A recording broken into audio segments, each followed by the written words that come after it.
MCO 23 के paper के बाद अब बारी है MCO 24 के पेपर की। ये पेपर का नाम है बिजनेस एथिक्स एंड CSR।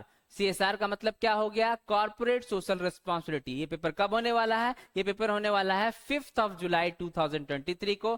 सो इस पेपर में आपको क्या देखने को मिलेगा, इस पेपर में क्वेश्चंस क्या क्या आएंगे, ये सारे सवाल आपके मन में जरूर उठ रहे होंगे। सो बिना देरी किए हुए इस वीडियो को हम लोग स्टार्ट करने जा रहे हैं। ये 10 इंपॉर्टेंट क्वेश्चंस जो आपको मैं देने वाला हूं, ये 10 इंपॉर्टेंट क्वेश्चंस हर एक ब्लॉक से लिया गया है, क्वेश्चंस को एनालिसिस करके फ्रेम किया गया है। ये सारे क्वेश्चंस अगर आप करके जाते हैं तो आपको एग्जाम्स में अच्छे मार्क्स से स्कोर करने से कोई नहीं रोक सकता है। सो वीडियो को बिना लेट किए हुए हम लोग वीडियो को स्टार्ट करेंगे। So welcome back to our channel commerce education centre. तो अगर आपने हमारे चैनल को सब्सक्राइब नहीं किया है तो सब्सक्राइब कर लीजिए, ताकि आपको इग्नू से रिलेटेड सारे information time to time available हो पाए। सो अब ये क्वेश्चंस देखते हैं, क्वेश्चंस क्या है। सो पहला क्वेश्चन देखिए, पहला क्वेश्चन कहता है discuss business ethics. Business ethics को डिस्कस कीजिए in the context of globalisation. देखिए ग्लोबलाइजेशन क्या हो गया? 3 LPG पॉलिसीज पढ़े थे आपने, इकोनॉमिक पॉलिसीज 1991 में, लिबरलाइजेशन, प्राइवेटाइजेशन और ग्लोबलाइजेशन। तो ग्लोबलाइजेशन के कंटेक्स्ट में बिजनेस के एथिक्स को डिस्कस करना है।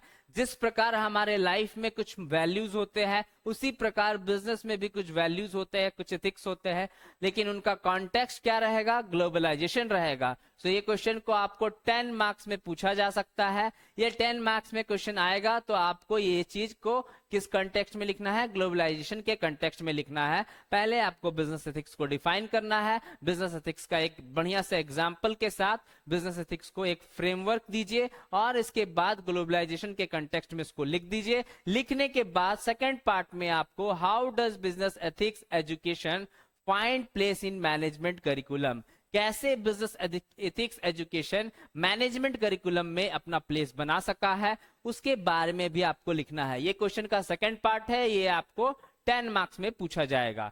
तो ये टोटल मिलाकर आपको 20 मार्क्स का क्वेश्चन बनेगा, जो आपको एग्जाम पॉइंट ऑफ व्यू से बिल्कुल ही इंपॉर्टेंट है। सेकंड क्वेश्चन देखिए, ये इसमें शॉर्ट नोट्स के बारे में आपको लिखना है। शॉर्ट नोट्स कैसा होगा? जिसमें पहला है models of social responsibility in India. Social responsibility, समाज के प्रति जो दायित्व है वो क्या होगा, उसका क्या मॉडल है, उसके बारे में ब्रीफ देना है। शॉर्ट नोट्स 10 मार्क्स का पूछा जा सकता है, और कोई भी आपको 2 इसमें से लिखना रहेगा। ये सारे शॉर्ट नोट्स मैंने आपको प्रिसाइजली सब चैप्टर से कंटेंट बनाकर, एनालिसिस बनाकर लेकर आया है, ताकि आपको ये एग्जाम्स में देखने को मिले और आप अच्छा मार्क्स स्कोर कर सके। बी नंबर में देखिए सोशल ऑडिट के बारे में लिखना है। सी में CSR रिपोर्टिंग लिखना है, कॉर्पोरेट सोशल रिस्पॉन्सिबिलिटी रिपोर्ट।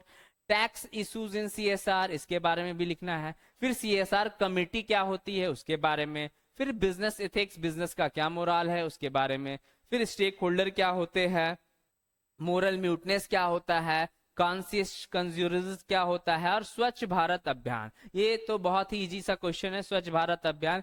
इस पे को आप पढ़िए चाहे मत पढ़िए, आप इसको बिल्कुल ही लिख कर आ सकते हैं। ठीक है, तो ये सारे शॉर्ट नोट्स हैं, इनको इनका स्क्रीनशॉट ले लीजिए ताकि आपको दिक्कत ना हो। ठीक है, पढ़ने में अगर आपको ये सारा दिक्कत हो रहा है तो आप हमारे व्हाट्सएप नंबर पर हमें मैसेज करें, ताकि हम आपको इसका PDF प्रोवाइड कर सके। अगर आपको डिस्क्रिप्शन बॉक्स में देखने को नहीं मिला तो आप व्हाट्सएप में हमें मैसेज करें। देखिए थर्ड क्वेश्चन क्या कह रहा है? थर्ड क्वेश्चन कहता है कि what are the social responsibilities of business. Business का सोशल रिस्पॉन्सिबिलिटीज क्या है, उसके बारे में आपको लिखना है। ये क्वेश्चन आपका 10 मार्क्स में फ्रेम होगा। समाज के ऊपर दायित्व बिजनेस को लेकर, how it can be achieved by a business enterprises, business enterprises कैसे इसको अचीव कर सकता है। ये क्वेश्चन का सेकंड पार्ट होता है 10 मार्क्स का। टोटल मिलाकर 20 मार्क्स का क्वेश्चन बनेगा, और इसमें 20 मार्क्स क्वेश्चन में मैंने पहले भी डिस्कस किया है, पेजेस आपको 5 लेने हैं या 4 भी आप ले सकते हैं, लेकिन क्वालिटी मैटर करेगा, क्वांटिटी मैटर नहीं करता है। लेकिन क्वांटिटी मैटर करेगा तो ज्यादा से ज्यादा 4 या 5 पेज करेगा। ठीक है, क्वेश्चन नंबर 4 देखिए, recommendation of Kumar Mangalam committee report on corporate governance. इस पे रिकमेंडेशन लिखना है आपको। ये रिकमेंडेशन वाला क्वेश्चन 10 मार्क्स में पूछा जा सकता है, और ये देखिए एक और रिकमेंडेशन वाला क्वेश्चन है, ये दोनों एक साथ भी पूछा जा सकता है 20 मार्क्स में। ठीक है, क्योंकि रिकमेंडेशन वाला क्वेश्चन है। ठीक है, 5th नंबर देखिए, एमआरटीपी कमीशन, इसका क्या रोल है? एमआरटीपी मतलब होता है मोनोपोली रिस्ट्रिक्टिव ट्रेड प्रैक्टिसेस। इस कमीशन का क्या रोल है, इसके बारे में लिखना है। ये क्वेश्चन जनरली आपको 10 मार्क्स में देखने को मिलेगा और ये क्वेश्चन आ सकता है एग्जाम पॉइंट ऑफ व्यू से, बिल्कुल ही इंपॉर्टेंट है, इसको बिल्कुल पढ़ के जाइए।